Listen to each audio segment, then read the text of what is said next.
everybody, I'm Grace Kelly, and this, my friends, is Drumroll Please. Go with Grace Kelly.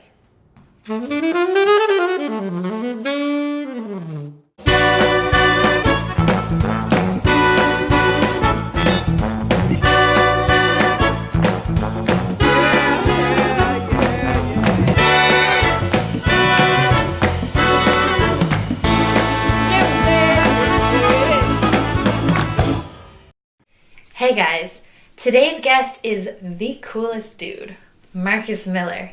He's an incredible role model for me, an amazing performer, a Grammy Award-winning composer and producer, a UNESCO Artist for Peace, an all-around great guy. He's produced musical icons like Miles Davis, Wayne Shorter, David Sanborn, Chaka Khan, Luther Vandross, just to name a few. His credits read like the who's who in music, and I so appreciate him taking the time out of his crazy busy schedule to chat with me. Let's go meet him backstage. Come on. Hey! How you doing? Good. What's happening? Thank you. Thanks for taking the time. Oh, no problem at all. What's happening? What's happening? I went to the beach today. I heard you were playing a little mini saxophone in the water. You heard about it? Yeah, so what is that? I have this series I've been working on that's called Pop-Ups, and I basically play little solos in unusual places. Nice. Yes. Well, thank you for joining me. No problem. This is Go with Grace Kelly. I have a very special guest, the one and only Marcus Miller. So I should probably tell folks that we are currently on a cruise ship. We're at the Blue Note at sea, and you've been cruising as artistic musical director for 3 weeks, right? Through all the We did cruises? Smooth Jazz Cruise, we did the Jazz Cruise, which is more traditional, and now we're on the Blue Note at Sea Cruise. So being the host, it's like, being the host of a party, you know what I mean? You gotta make sure everybody's cool. The artists make sure they're cool, make sure that the passengers are having a good time. Being the host of this, and then, I mean, literally all the hats that you've been wearing since you were in your teens, but from bass player, producer, songwriter, MD, host, radio host, father, Yes. multi-instrumentalist. Like, is this something that's very hard for you to balance? Did you aspire to it when you first got into music? Did you think you'd be wearing all those hats? Well, I never really looked at them as hats, because to me it was music, you know what I mean? Like, what do I need to do to get the music right? So I started playing the bass. Well, I started playing the piano and the clarinet, but I was playing the bass, and they told me, one of the mentors in my neighborhood in Jamaica, Queens, New York, said, if you're gonna be a complete musician, you have to compose. So I started writing my little tunes early on, and when I started playing in people's bands, I'd play them a little cassette of my tunes, and Lonnie Lister Smith, Bobby Humphrey, and people like that, they'd say, hey, I want to record your song, you know what I mean? So I said, okay, and then we start rehearsing. I go, no, that's not how it goes. And I start telling different musicians what to play, and you start to realize that you're developing an ability to arrange, right? And then David Sanborn had me doing the same thing. And then, we'd record the song, and I'd leave, and I'd come back later to hear the mix they had done. And I say, no, that's all wrong, turn the bass, and I'm like 19 years old, but I'm moving the engineer over, it's gotta go like this. But I didn't realize it just because the music was so important to me. But I just did whatever it was. And so, playing, arranging, composing, producing, it all was part of the same picture for me. And now, just continuing to grow, doing a radio show just to present more music to people. And now, making sure people hear the music, because, I really want to make sure that people understand jazz, The only thing that bothers me about jazz is sometimes it gets to be like an inside thing, People, you hear people making references to Thelonious Monk. You don't know who the hell Thelonious Monk is, and no one's gonna tell you. Right. You know what I mean? So for me on the radio show, I said, you know what, man, let me just explain this, because it's very cool, and make sure you don't explain it in a way that's gonna put people to sleep. When you were 19, playing all these sessions, producing Miles Davis, Tutti, one of my favorite albums of his, and then all the artists that you were working with, how do you think your creative process has changed over the years, from starting then to First, I had a routine when I was first writing songs or pieces of music. You know, it's routine. Like, come up with some chords, I'm gonna add a bass, I'm gonna add a melody. And you know, for maybe the first 5 or 6 years, I did it like that. You know, for the R&B tune, I probably start with the beat and then come up with the harmony. You know what I mean? After you've written music like that for 5, 6, 7, 8 years, you realize that the songs are starting to have a similar structure to them, and you feel, or at least I felt like, it's time for me to change. So what I did was I changed my process. So I had a room that I've been writing music in for years. I went somewhere else, you know. And I think I started to realize this probably didn't even take 5 or 6 years, because now that I'm thinking about it, I remember saying to David Sanborn, listen man, you're gonna be home? He said, yeah, why? I said, I want to come to your house and work on music on your piano. You know, oh, wow. Music for you, I need to play on your piano. Interesting. You know? So just you start to look, after you've been doing it for a while, for things that are going to inspire you. And it doesn't have to be music, it could be just a different environment, you know what I mean? Or a different time of day. Yeah. You know? Or, you know, you hear a melody in your head, you know, without an instrument, and you say, man, you know, sing it into a little recorder or something like that. So you take it whenever you can. The other thing is when you wake up in the morning, Quincy Jones told me this, when you wake up in the morning, you got about an hour of time before your inhibitions settle in. Really? So those ideas that you have in the morning for an hour, this is not just music, this is for life. You know? They're free, you know, because it's only this dude on your shoulder, not that dude. This dude is the one who's creative and comes up with great ideas. This dude who goes, that'll never work. You know what I mean? He gets up an hour after this dude. So if you wake up in the morning, there's a melody in your head, you know, make sure you record it, whatever you have to do. And that's probably going to be something that's very inspiring, you know. Right. For some people, it's late at night, you know, the same thing. And sometimes it hits me late at night too, but a lot of people. I think I have experienced that in the morning. Whenever you're cool, you know what I mean, and you don't have a lot on your mind, you know, you can be open to stuff that's creative. Speaking of all of these different things, how does the nature of improvisation affect you in your everyday life? Do you think being a musician and working with this has made you a different person in your everyday life, using all of these different... Well, yeah, I get on a lot of people's nerves because I'm always telling them, oh, it'll work out. We'll figure it out when we get there. And that drives them, they don't get that. Yeah, that. that drives my wife nuts sometimes, you know, because you can't improvise your way through your whole life. You know what I mean? Mm-hmm. But I tend to go, yeah, you know, I'll figure it out when I get there. Sometimes that doesn't work out. And sometimes I'm in a big I told you so situation, you know what I mean? Right. But lots of times, the ability to improvise will get you through some really difficult situations, you know? The ability to think on your feet, the ability to think 4 bars ahead of yourself, or 4 hours ahead of yourself, or 4 days ahead of yourself. Wow. Sometimes that really comes in handy, you know? And so, you know, it's just like regular life.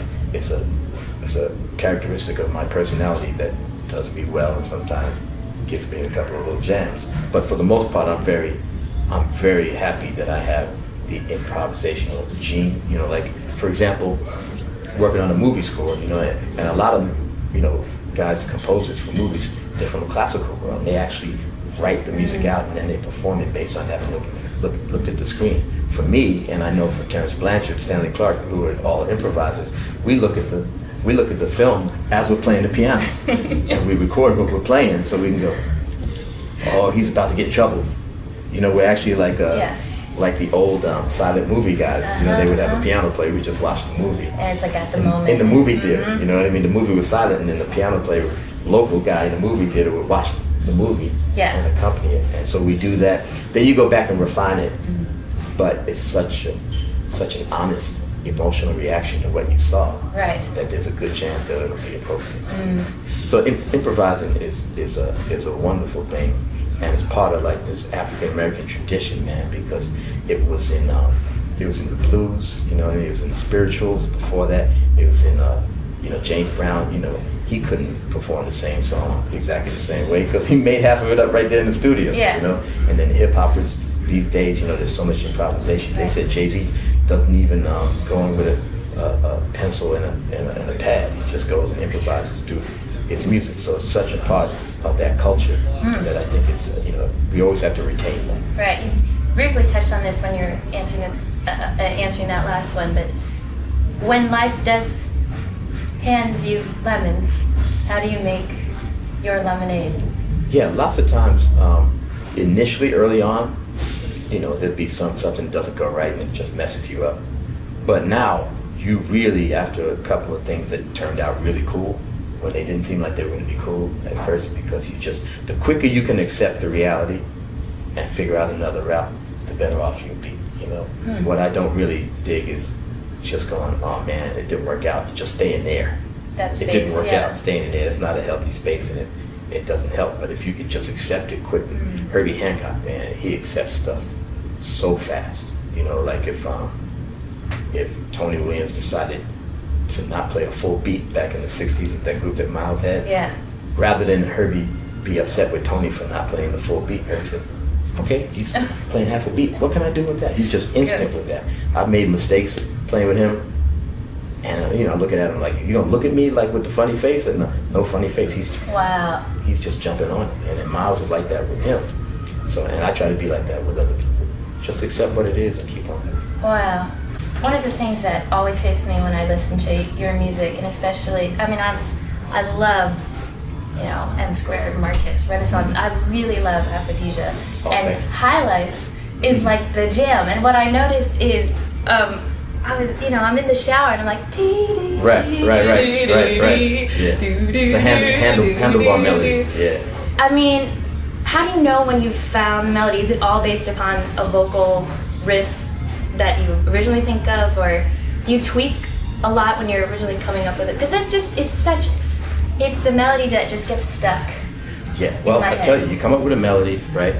And sometimes I'll write the first 3 notes of the melody when it comes to me. Just write the first 3 notes. And I say to myself, if this melody is strong enough, those first 3 notes will make me remember the rest of it. If it wasn't that great a melody, so if I go da-da-da, yeah, I remember that, And then if it stays in your head for a while, this is before you go to an instrument. Because, when you play an instrument, your instrument will sometimes dictate, the things that you can get to easily, you'll tend to write those, But if it's writing in your head, you're free of the restraints of the instrument, But if it stays in your head for a while, then that's probably a good thing. Right. The best thing is if somebody says, man, that song of yours, man, I hate that song. Because I can't get it out of my head, you know what I mean? I go, yeah, baby. It's like the theme. Well, I know that if any song's coming up in the shower, or just the shower's a magical place, exactly. I've heard a lot of artists saying that songs do come out in the shower. Yeah, I've had some shower tunes. Luther Vandross, The Power of Love. Yep. That was a shower tune? That was a shower tune. Interesting. Must be something about... It's just for freedom, you know what I mean? It's just like, it's comfort.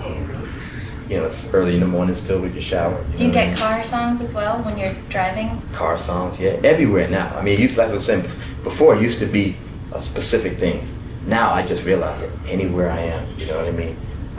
There's a possibility to find something. It gets harder, man. If you've been writing songs for 30, 40 years. Right. You know what I mean? You gotta be like, oh man, this is nice, man. Oh yeah, I wrote this one already. You know what I mean? So you have to keep switching up, switching your environment. Song-wise, talking about the versatility of songs, so whether it's Power of Love or Maputo or Tutu, or film scores, how do you continue to exercise that muscle, like not just getting into a certain form and thinking of like a pop song form, but then like in Tutu, like all this space and all, form-wise, is that something that you think about and have to kind of switch gears on, or do songs just literally I just try, because I write music for a lot of specific people. Right. It's not just writing a piece of music. I'm writing something for Miles, or I'm writing something for Luther, for Shaka Khan or Franklin. So it's like I know what their history is already, and like with Miles, I know that it doesn't necessarily have to be in a standard form because his whole history has defied that kind of thing. So. From writing for Miles, I can go out, if I can close my eyes and imagine him going, oh yeah, that's cool, then I know I'm on the right track.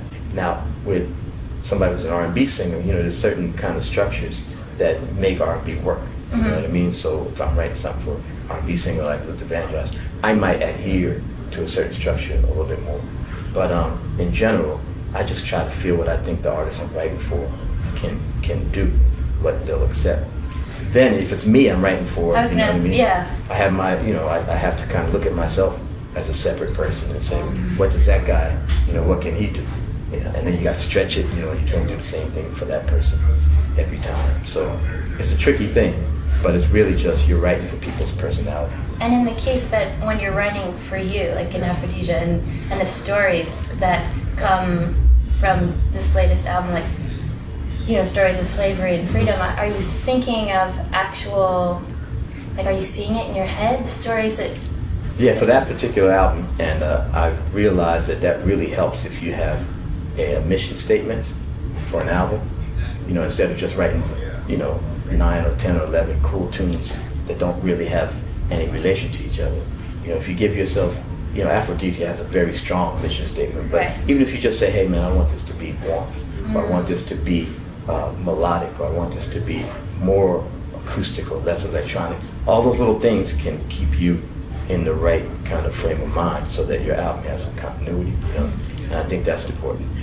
We happen to have an acoustic bass right here, but something that we're doing with this little web series is we tie in just a short little thing of a free improvised piece. I also brought some other percussion type things in case you wanted to take a look and see if anything, you know... Uh-oh, she's got weird instruments. If anything perks your... Uh-oh. I'm going to say right now, these are not necessarily high quality instruments. Yeah. But let me show you what I got. I don't know what this does. There's more. This is...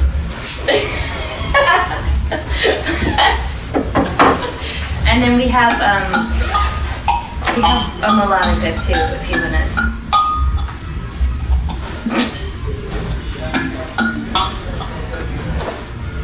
It's so long to tune these things, man. Yeah, these are brand new, so thank you for tuning. I don't know if I can tune it. Hit me.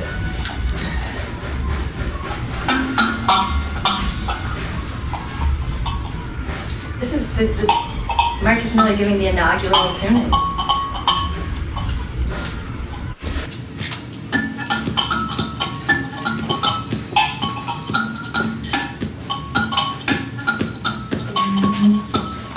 Am I in a key? Yeah.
And the crowd goes crazy.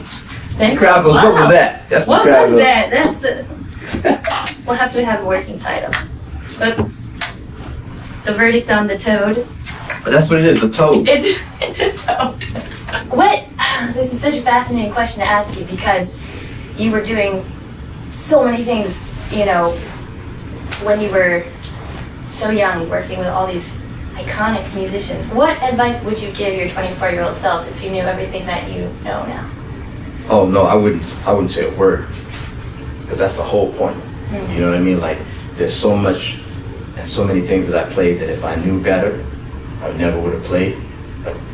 But no, man, that's the whole thing. You know what I mean? I enjoy listening to my 24-year-old self going, man, you didn't know what the heck you were doing. You know what I mean? But there's an energy and there's an innocence and that I love. And sometimes I listen to that stuff just to try to get back to a little bit of it. You know, you can't get it completely. But no, man, the whole thing is about discovery.